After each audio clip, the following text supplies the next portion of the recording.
Hello and welcome to this webinar co-hosted by Big Ambitions and our Travel Lifestyle Network partner in the US, an award-winning agency at that, Zapwater Communications. We all know that the US has largely driven the post-COVID recovery in South Africa's travel industry. And with the additional airlift, it is opportune that we have our colleagues from across the pond sharing their first-hand experience of how to market to that market. So today we'll be covering such topics as traveler preferences and behaviors, strategies for building strategic partnerships, and some other goodies shared by the lovely Jennifer Lake, Chief Strategy Officer at Zapwater Communications. Just an introduction on Jen. Jen brings more than 20 years of integrated communications experience and leads new business development at the agency. She crafts innovative metrics-driven strategies that drive bottom-line results. With more than 100 award-winning campaigns at Zapwater alone, Jen has been tapped to speak at numerous conferences, including SXSW, Provoke Media Conference, Reward Styles, LTK Conference, amongst others. Also on the call today from the team, we have also another Jen Barry in the Los Angeles office, Managing Director at Zapwater there, where she oversees the West Coast operations for the agency, including new business development and client services. Her destination client history includes Visit Maldives, La Paz Tourism Board, Visit Baja California Sur, Private Fly, Travel Manitoba, among others. We also have Holly. Holly Zoya is the Managing Director of the Miami office for Zapwater Communications. Holly's developed strategies for a wide range of clients, for small boutique hotels to large corporate flagged resort properties, as well as tourism boards in the Caribbean and Central America, as well as corporate thought leadership campaigns for travel-related brands. So we have an amazing, amazing group of ladies around the table today. Brianna is the Group Director of Social Media and Influencer Marketing at Zapwater and leads initiatives for both local and international clients. She's also led award-winning campaigns for Tourism Montreal, Visit Finland, amongst others. So without any delay, ladies, I'm going to hand over to you and look forward to it. Thank you so much, Lucy. And thank you to everyone for joining the webinar.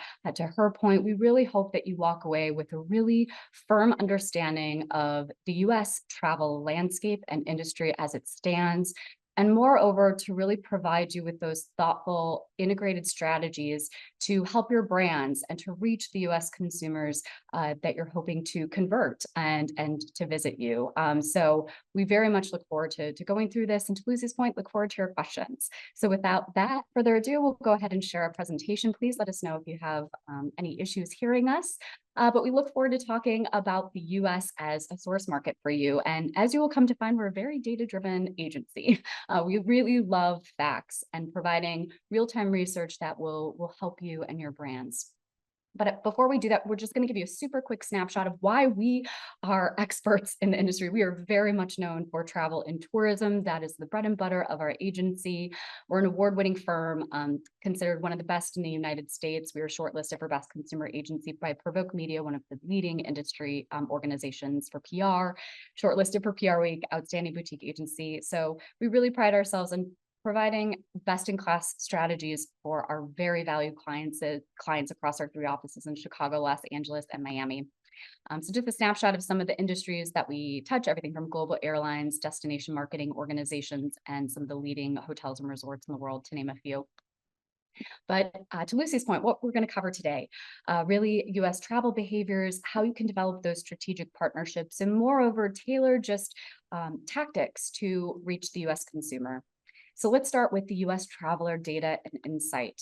You know, this is really new research, but what's great is that the US consumer is ready to spend money and they are ready to get on trains, planes, and automobiles to reach you, which is fantastic.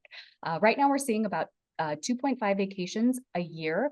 What I want to add here is that please don't overlook the millennial consumer. They're actually, we're seeing among Americans, the ones that are traveling the most. In fact, they actually travel about 4 times a year. So it's definitely a target demographic that we're continuing to keep an eye on.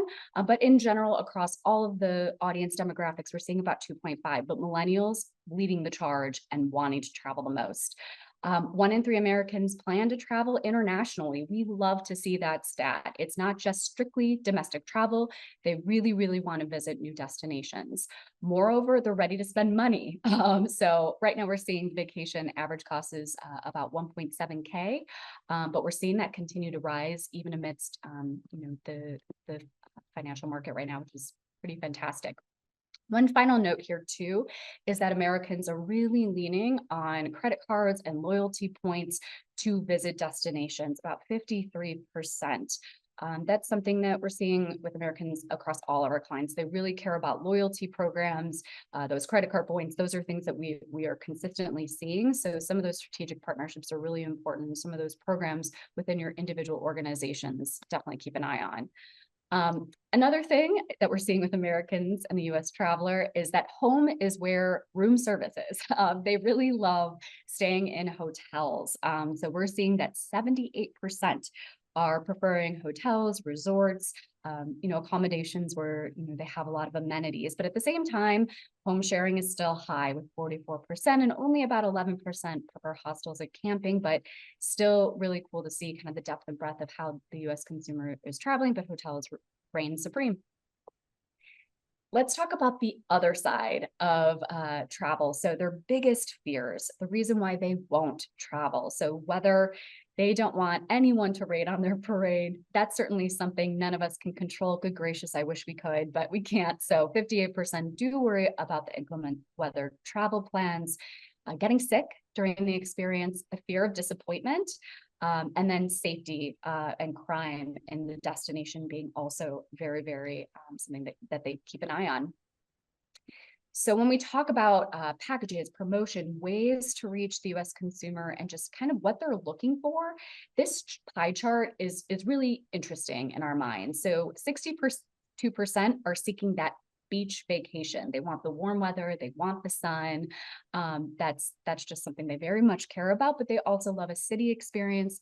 Next is cultural, historical locations, national parks, mountains, landmarks, and then followed by cruise and all-inclusive resorts. So what's great as we see this chart is that there's so much opportunity for you. There is a deep desire to have these types of experiences. So definitely keep an eye on those percentages. And we're seeing that you fit this.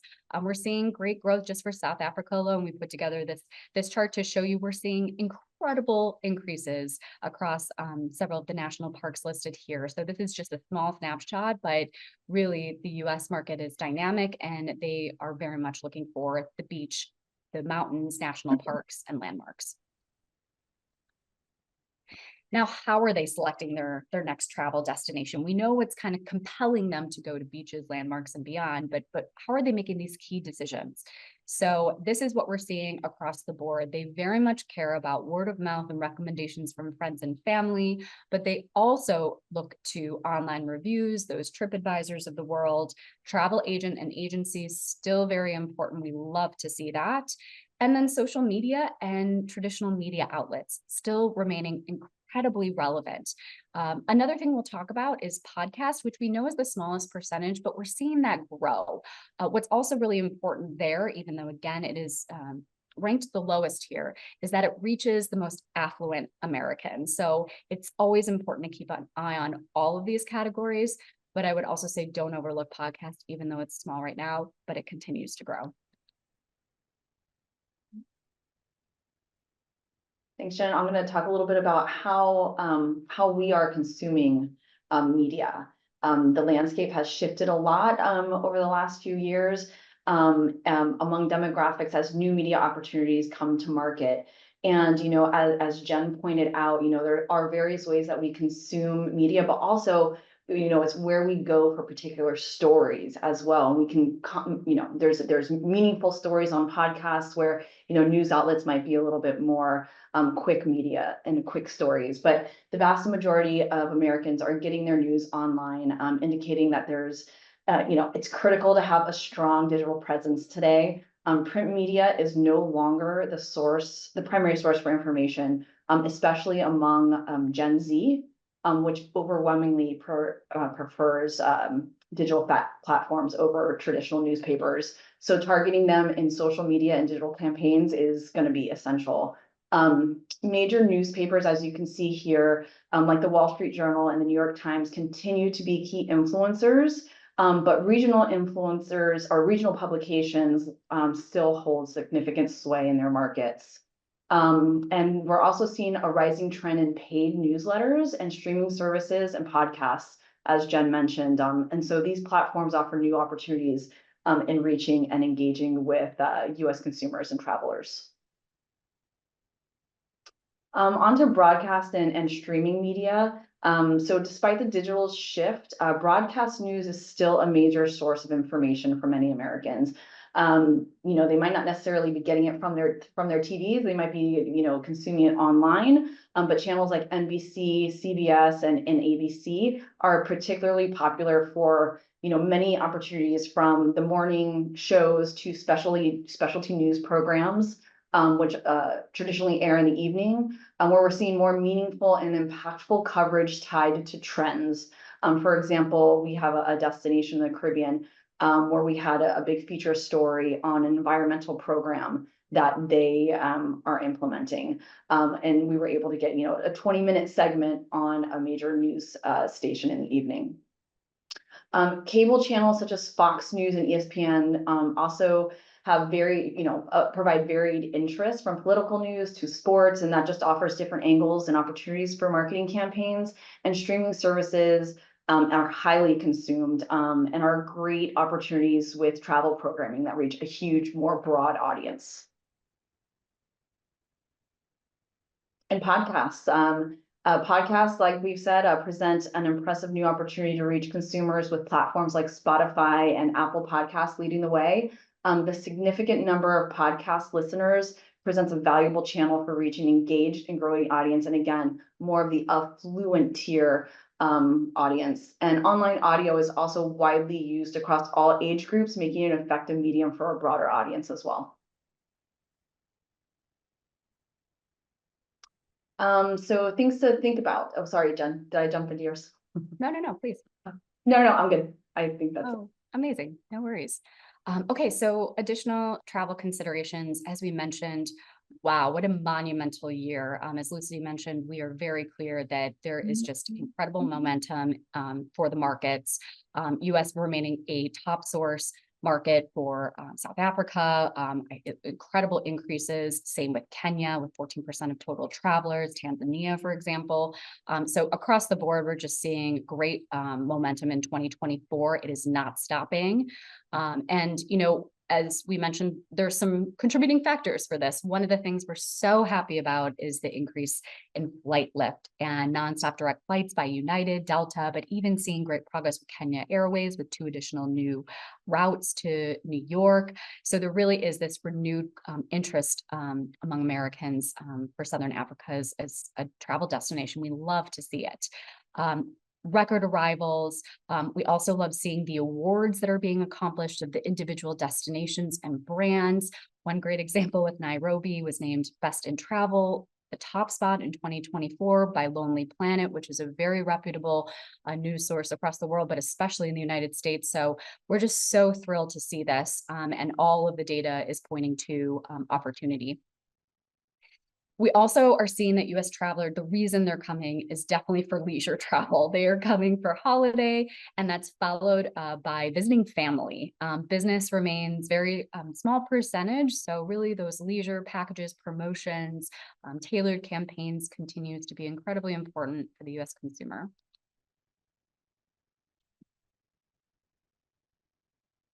So safety, as Jen mentioned, is always a concern. And I do think, and we see that there is a perception that there could be safety concerns when traveling to your area. So that's something to keep in mind, as it will be, an education process and letting people know what the latest news is.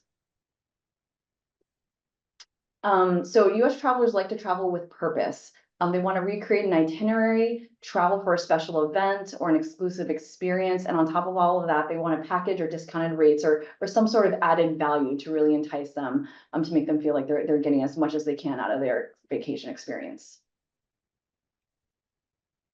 And while we want to take in all of the sites and all of the landmarks, as you know, Jen showed in the chart early on, at the end of the day, it's all about unique experiences. You know, I think the data showed up top that, you know, we make decisions based on what are recommendations, and, you know, creating those experiences for bragging rights that are one of a kind, where people can show and share their photos, have a huge impact on the decision making. So keep in mind, when you're creating newsworthy ideas to drive bookings, that cultural tours that offer a unique local insight, maybe a wildlife tour with a specialist to discuss your biodiversity, all of these just kind of unique little additions can make a huge impact on the purchase decision, because people will pay for experiences. Absolutely. And that goes directly into our next point here in terms of influencer marketing and also social media as a whole. As Holly just noted, experiences, documentation, bragging rights are incredibly important to the US consumer. Much of this can be seen via our own personal channels, but also via the influencer market as well. Influencers hold immense value to the US consumer, with consumers trusting influencers more so than your general advertisement overall. So certainly when we're looking at the influencer market, especially in the travel sphere, there are a few kind of key trends and things that we definitely want everyone to take note of. Certainly the fact that tracking will evolve. Things are changing very rapidly in the influencer space, especially when it comes to back-end metrics. Within the US, cookies pretty much no longer exist. So having that insight into how our consumers are clicking and using is decreasing immensely. So making sure that you have everything set up on your end in terms of UTM tracking, in addition to any additional insights that influencers can provide you, is essential. Authentic video has value. Of course, authenticity is key. US consumers are very, very smart, very, very keen to see when something is not necessarily authentic. They don't want to be fooled in any capacity. So with that, we also recommend long-term partnerships. So people that you're building relationships with, you can work with someone on an ongoing basis so that the content they're sharing truly feels authentic to them, and the story that they're telling relates directly to their consumer. That being said, the nano and micro influencer are huge. Within the US market, influencer marketing has become very expensive. US influencers expect payment as a whole. So when looking at budgets, if you want to make the most bang for your buck, the nano and influencer market is incredibly, incredibly important. They may have smaller followings, but their followings are far more engaged. So you're reaching a richer audience in that aspect. Then, as I noted, long-term partnerships equate directly to that authenticity. Having those ambassadors are key. Integration of technology, again, goes hand in hand. US consumers are very tech savvy. They definitely want to be able to use efficient online booking systems. Virtual customer service is also really key. US consumers look to social media as their main customer service element these days. So your standard kind of reservation line does not hold the same value as it once did. US consumers pretty much go straight to social media first. So ensuring that if you are present on social media, your community engagement is very strong. You are checking it every day. And that's a major part of your strategy, because consumers are far more likely to book with you if they feel that you are present on the app that they're interacting with. And then, yeah, mobile applications as well. Just making sure that you're reachable via those apps. So then social media growth metrics, these are really just to kind of give you all some insight into those key KPIs that we look at on behalf of our clients, but certainly looking at average growth rates, how many people are actually using the apps. Certainly these fluctuate. I will say the US market has a slower growth as a whole in terms of the apps when comparing it to the global market. A lot of that has to do with the fact that just we've had social media the longest. So we saw a very, very big boost at the beginning. The network continues to grow, of course, but certainly when we're looking in comparison to other international destinations, our growth is a bit slower for sure. So in terms of how people are using social media, I think the biggest, one of the biggest takeaways we want you to take is certainly social media as a search engine. Holly noted this, Jen noted this as well, but users look to social media in place of Google at this point. So when creating content, making sure that things are SEO friendly, you're using those key rich search terms. So when people are utilizing the apps and they search for, oh, best resort in Africa, your content comes up. So it's making your content so that it equates back to that strategy and to that SEO value is really, really essential. And with that, engagement metrics. Certainly, this kind of goes back to the whole fact that cookies are disappearing and all of that. So those behind the scenes metrics become much, much more valuable. At our industry, we kind of say there's those vanity metrics and then there's the metrics that matter. So certainly looking at your shares and saves, especially when it comes to Instagram, hold a lot of value. We tend to not necessarily value as much in likes and comments anymore, just with the way people are interacting with the platform.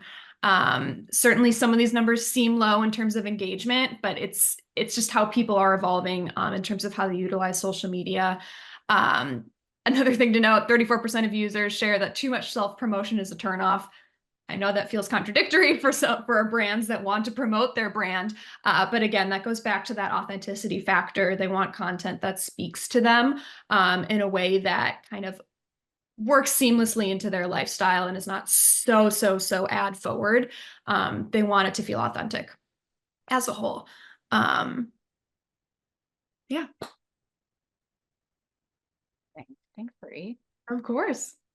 So of course, we open it up for questions. Of course, we provide this presentation so you can really get into the granular stats that we provided. And of course, you can reach out to me with any additional insights or needs, but we'd love to open it up for questions. And thanks so much for letting us go through that. Thank you, ladies. Thanks, Jen. I love the stats element. It really is valuable in terms of how you present the information. So thank you very much. Just one question that came through earlier on was a millennial question in terms of the capacity around millennials to afford luxury travel. So maybe we start with that question. Yeah, absolutely. That's a fantastic question. I think the millennial generation has shown a very interesting use of their funds. They're a generation that very much values experiences over anything else. So they very much invest in that, which makes them able to afford the luxury travel over other things. So you see them holding off buying their first home so that they can travel the world. And that very much goes hand in hand with those luxury travel elements. And I think experiences are the biggest thing for millennials. So a luxury destination that has those really, really rich experiences and activities is keen for them. Thanks, Brianna. Oh, sorry, I was just saying a quick thing. But for, millennials, look at that Xenial category. So those are elder millennials. Some say geriatric millennials, which is just offensive. But those that specific category has a lot of power. We often call them Henrys, so high earners, not rich yet. So they actually do have disposable income. And to Bree's exceptional point, they're using it to travel versus buying homes or cars. So that Xenial category, which is often overlooked, it's basically like a 3-year group, but they're very powerful. So definitely look at those elder millennials when you're thinking about the strategy and kind of their consumption habits. Great. Claudia was asking, is it the same for Gen Z? Can they also afford luxury travel? So thank you. I don't know if you want to touch on anything more around that, or Jen, you happy? No, that's great. Gen Z right now, their parents have money, so they are very important, and they're quite a generation. So we're keeping an eye on them, of course. But yes, so they do have potential travel power, just in the sense that their parents and their families, and multi-gen travel is important with that particular demographic. I think Hall, I don't know if you have anything also from the Gen Z. I think you said it well. Okay, great, perfect. Great. Jackie is asking, which booking platforms are Americans most likely to use in booking their vacations? Well, I think something like that. I mean, a lot of Americans, we like to book direct. We use travel agents for larger experiences, cruise particularly, because it can be a little bit challenging to understand the various categories, but also something like, I think a larger trip to Africa would be one that many Americans would end up using a travel agent for. Great, thank you. Caroline's got a question. As a person that's new to the travel industry, what's the best way to get noticed? Yeah, I think that definitely varies depending on what you're hoping to get noticed for. I think uniqueness goes a very long way. Certainly, it's a very populated market. So anything that you can offer that is uniquely yours, that gets the attention of consumers 9 times out of 10, if not 10 times out of 10. People want those unique experiences that others haven't had. Yeah. And I think too, anything that, a hotel can do where, people can tap into the local culture and the destination within, arm's reach where it's convenient and easy and accessible to them. Great, thank you. Mark's got a question. Their strategy has been to actively avoid influencers who are mostly young. So the average safari visitor at their lodge from the US is kind of 50 plus. Do you ladies have a comment on that strategy, please? I mean, that's certainly understandable. I will say there are absolutely influencers that hit that 50 plus market. They do exist. Any niche you're looking for, there's someone there. And I think that you can look at influencer in a lot of different ways. It doesn't necessarily have to be your traditional Instagram millennial. In terms of these are influential beings, you can look at it in a shifted focus. Again, I think that ambassadorship, especially for that generation, they very much value someone that can speak to them from experience. So utilizing influencers in that sense, there are absolutely older influencers who exist on the platforms and know their audience very, very well in that sense. So there's certainly a market there. It may not be the market you traditionally think of, but it does exist. I was just going to add, it's important. I love that you know, obviously, your audience data. That's something that we take very seriously and use dashboards to be able to vet and audit proper influencers that are reaching your target end consumer, where their audience is in terms of US regions, destinations, what kind of spending power the audience has. And thankfully, we have such rich data that we're able to cast with confidence with these types of partnerships. And to Bree's other great point, influencers, so many people think social media tastemaker. It can be photographers, it could be athletes, it could be musicians, it could be the mom that's the head of the PTA. There really are, it's an ecosystem, and finding the right mix is important. So yeah, it doesn't have to be just the TikToker. Great, thanks, ladies. Nicole's asking, how can they leverage influencers, both the micro and nano, for marketing to target the US market? Your options are endless, truly. There's so much opportunity. Micro and nano influencers, as we mentioned, their audiences may be smaller, but they're far more engaged, if not just as engaged as $1 million or a million follower individual. Micro and nano influencers are definitely more eager to travel and get those opportunities, which can work to your benefit. Absolutely. So it's, I think, being very keen in terms of who you're selecting.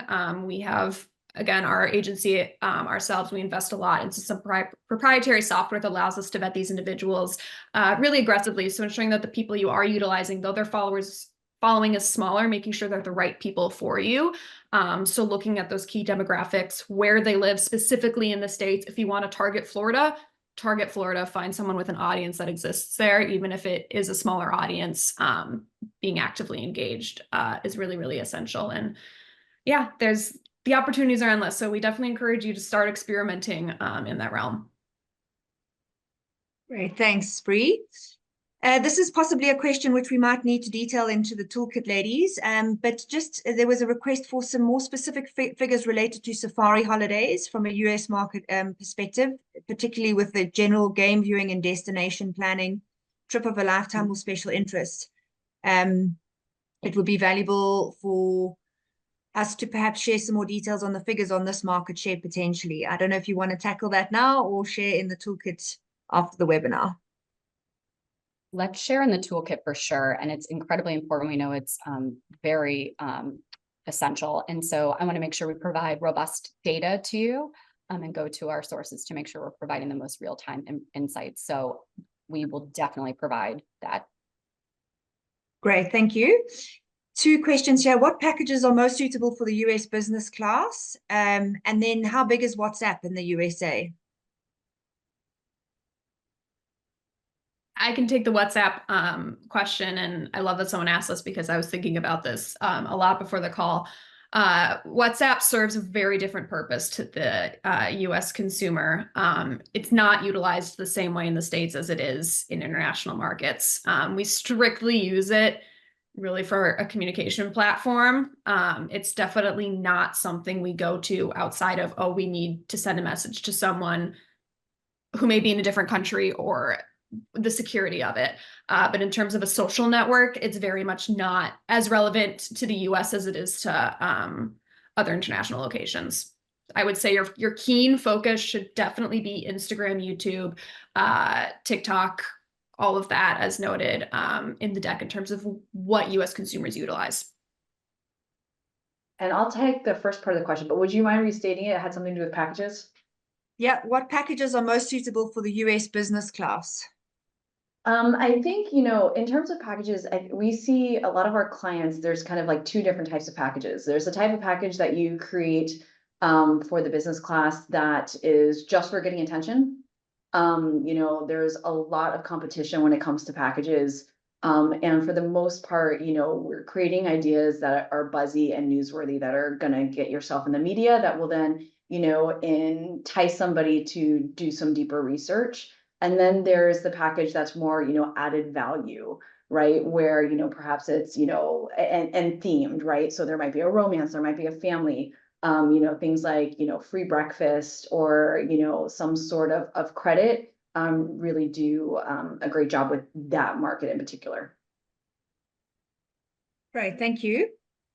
Next question from Philip. Does the US market have an interest in eco safari travel? I think so, for sure. I think US travelers kind of see that. I think it's really a bucket list vacation experience. It is something that people have on their list and plan for a very long time. And so I think leaning into that and showing people that it might be a little bit more attainable than they think, it will go a long way. Great, thank you. Kristen asked a similar question. How does Safari compete with other kinds of actions when the US consumers are deciding where to travel, i.e. beach, city, etc.? So just a second part to that question, I guess. That's a good question. I mean, again, it's something that I don't think, people in the US, like, when it's winter time, they're gonna go to a beach vacation. It's just kind of automatic. And so, for people in the US to consider a safari or a long haul destination, like Africa, to be a little bit more attainable than that bucket list that you're gonna do once and never again. I think it's creating those opportunities that align with our seasonality, and perhaps, our school vacation calendar as well, right? We only have so much time off. We don't take very long vacations. So what can we do where we don't necessarily have to have 3 weeks? So what kind of experiences are there where we can, come for a week and really make it worth it? Excellent. Thanks, Holly. Do you have any advice on the best Google ad demographics or targeting to reach the US markets, most likely travelers or safari goers? I'll let Yeah, Jen I think take that, or that's really going to vary. As an agency, Google Ads is definitely something that we dip our toe in. We definitely are more specialized and focused within the social media ad sphere. But again, doing that SEO value research, seeing as it relates to your particular destination or your resort, what users are gravitating towards would definitely be step one. I think in terms of search engines, people definitely always kind of search for like, oh, best blank. So best resort for blank is key and essential when it comes to kind of that SEO mindset. Great, thanks, Bree. Lots of people asking about the influencers. I got another question here. What do you think is the best approach for building a relationship with an influencer? Are there specific deals, perks they're looking for in exchange for the content? So yeah, maybe you want to tackle that one. Everyone seems to be quite keen on the influencer piece of your presentation. It's a fascinating space. It's an industry that changes hourly. So it's exhausting to keep up with, but the immense value makes it all worth it.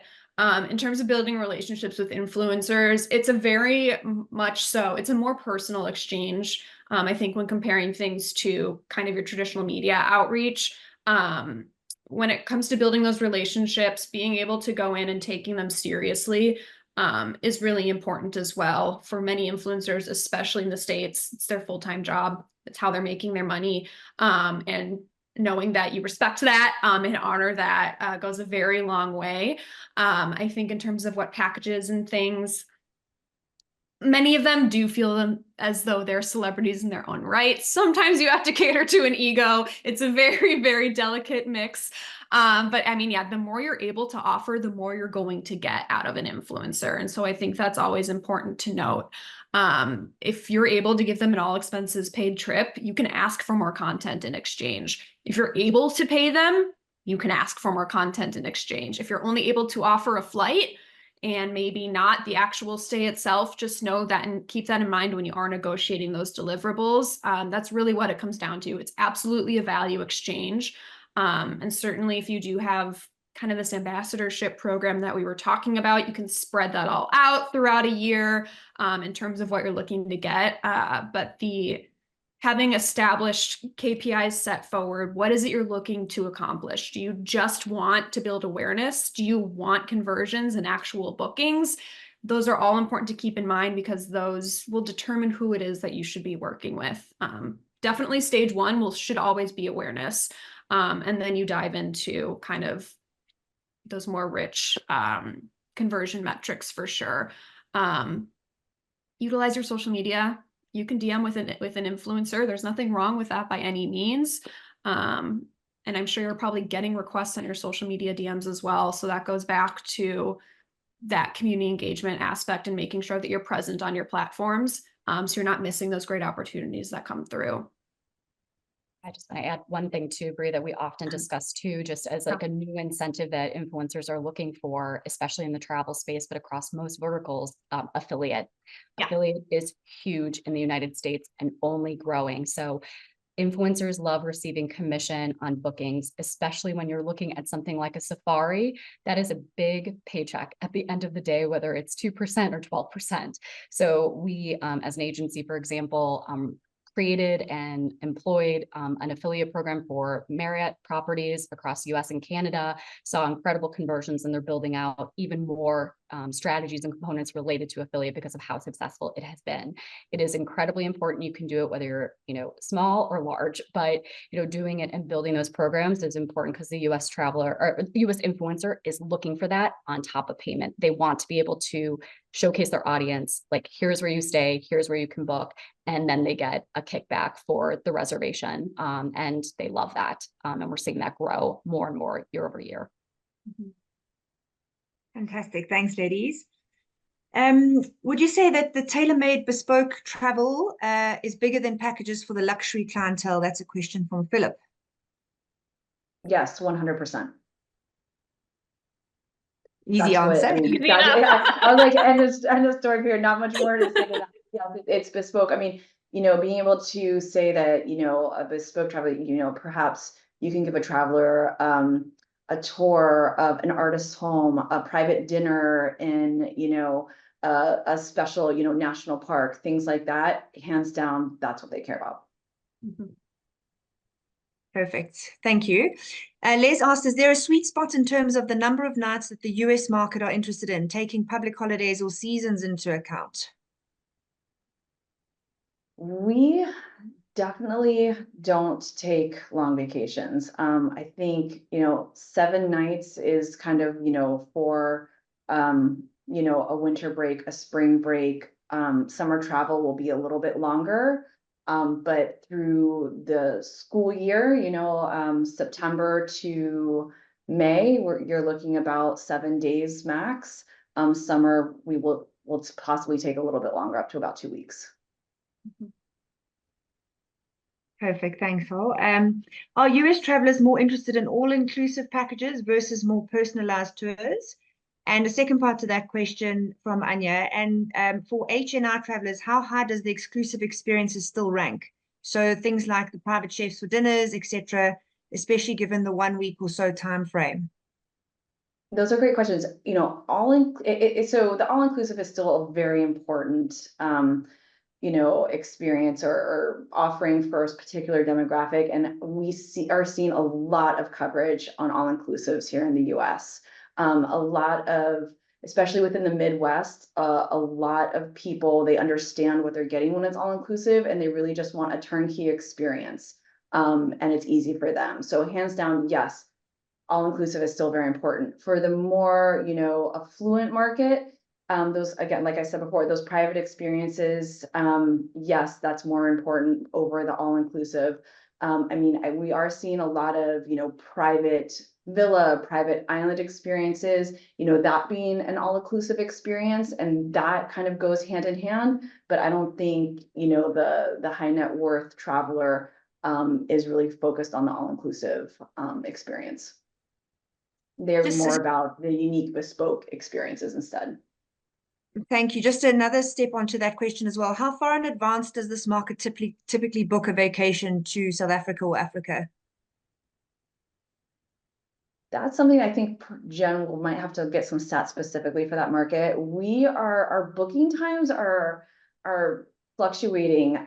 We are seeing right now a little bit of a shorter booking window right now, but for a long haul, larger experience, I would say we would book a little bit further out, 3 to 6 months, maybe even a little bit longer. But for the most part, the US traveler, we have a very short booking window. Yeah, great insights, Hal. And yeah, USA Today, the recent data say the US consumer starts planning 3 months out. That's the average for vacations, but to Hal's point, for a long haul, it's going to vary. So we want to come back with, the exact timeline, but overall 3 months is kind of the sweet spot we're seeing currently in 2024. Yeah, and I think the seasonality again plays into that quite a bit. So when you're looking at the US traveler, like we're thinking about our winter break travels starting at the beginning of fall. So it's being able to theme that accordingly, kind of based on, again, that seasonal travel behavior. Excellent. I'm just mindful of the time. I think we've got chance for 2 more questions, ladies. You've been amazing. Lots of questions. Thank you. How do we get in touch with those luxury clients as a new small company trying to break into the B2B side? I think that the travel trade market is going to be really, kind of like the low-hanging fruit. And then I think, going after some of the more, luxury publications here in the US market, the Robb Report, Bloomberg Pursuits,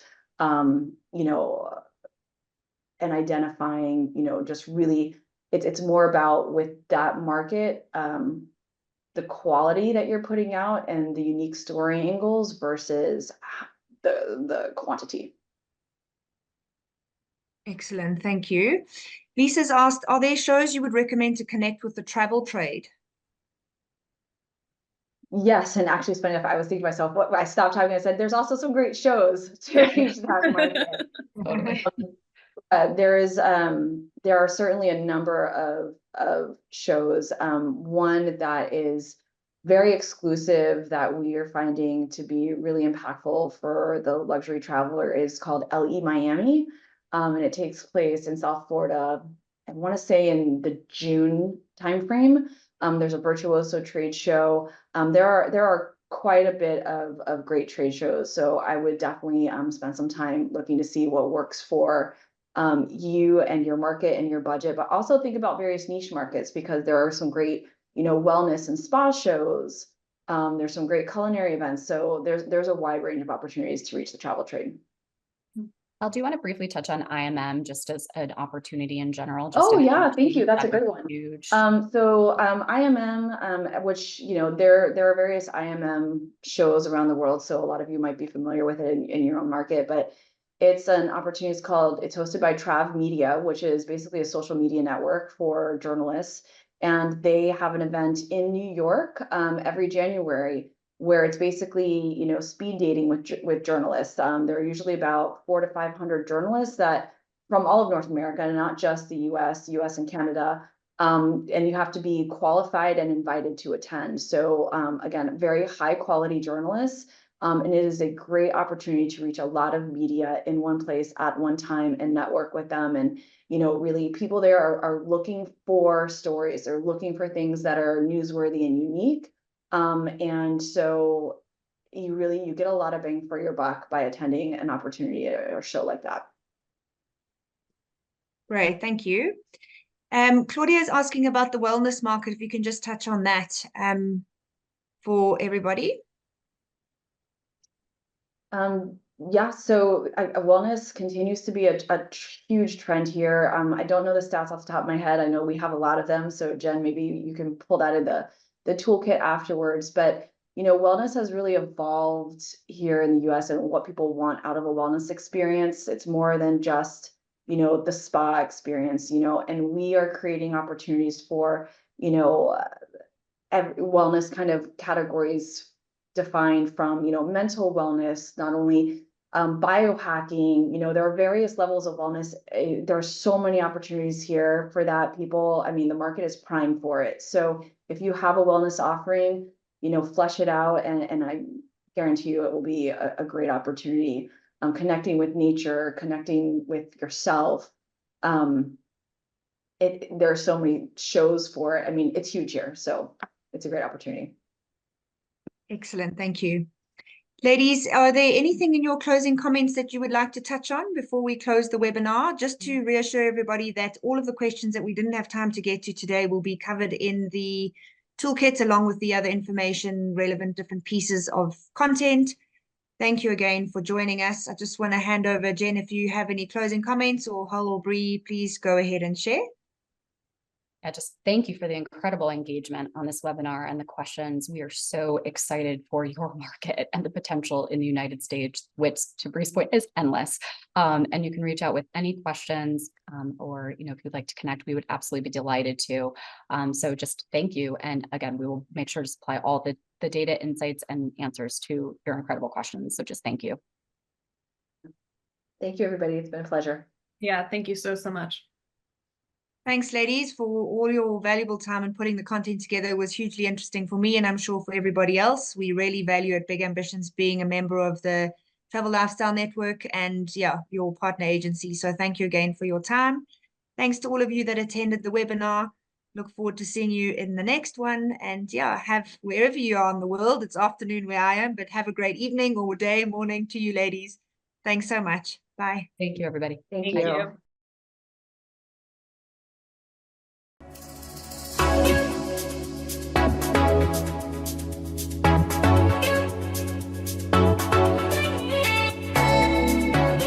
The Travel and Lifestyle Network is a fabulous group of amazing PR professionals, all specialists in travel and lifestyle from all over the world. Sharing experiences, knowledge and contacts with similar leaders of the industry, senior experts and independent owners of companies very similar to mine.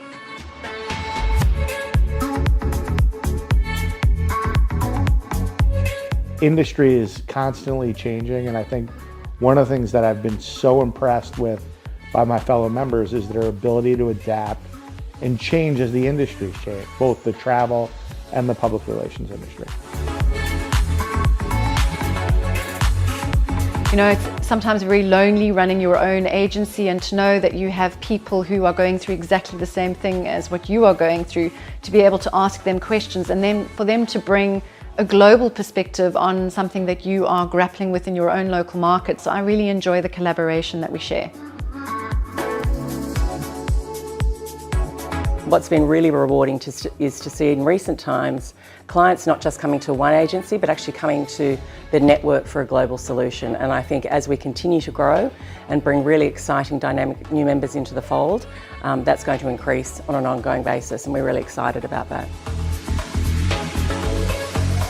We can go to a client and we can say, oh, we have a sister agency in Australia. Is that a market that you want to target?